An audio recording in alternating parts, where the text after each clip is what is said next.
Coopération, reprise de la totalité des financements de l'Union européenne avant la fin de l'année. Son Excellence M. Leonidas Tesapsidis, ambassadeur de l'Union européenne, a effectué une visite de courtoisie à Arsu Razavchim, ministre des Affaires étrangères, dans son bureau à Anoussi. Il s'agit de la première visite du représentant de l'Union européenne au nouveau ministre du gouvernement Koulroger. Le point sur la coopération bilatérale Madagascar-Union européenne, mais également sur les affaires nationales, figurait entre autres au menu des discussions.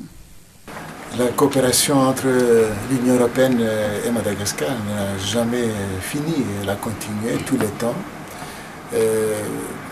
Ce qui a été suspendu pendant cette période, depuis 2009, c'était la coopération avec les autorités, avec les gouvernements centraux.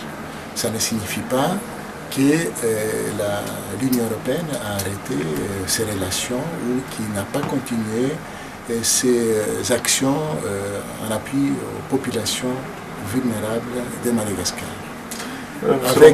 Avec les élections, avec l'élection du président, avec les élections législatives et avec la formation du gouvernement, et comme vous avez vu et entendu la déclaration conjointe de la haute représentante et du commissaire du développement, ça signifie le retour de Madagascar à l'ordre constitutionnel, ce qui va permettre dans les quelques jours à venir la levée de mesures article 96.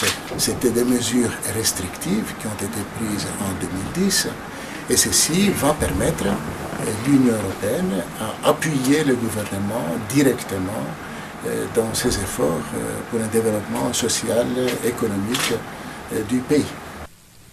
Son Excellence M. Leonidas Tesapsidis a saisi l'occasion pour annoncer que la totalité des financements de l'Union européenne devrait reprendre avant la fin de l'année.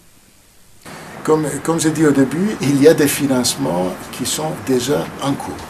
Nous avons un portfolio de projets qui ont démarré depuis 2-3 ans, d'un montant total d'à peu près 360 millions d'euros qui sont en cours. Il y a des projets qui vont durer 1 an, 2 ans, 3 ans, 4 ans. Ce sont des programmes en appui aux élections, au processus électoral que vous connaissez bien, en appui de la société civile, en appui des services de base dans les domaines de la santé, éducation, développement rural, lutte anti-acridien. Il y a plein de domaines où nous appuyons les différentes institutions, les populations malgaches.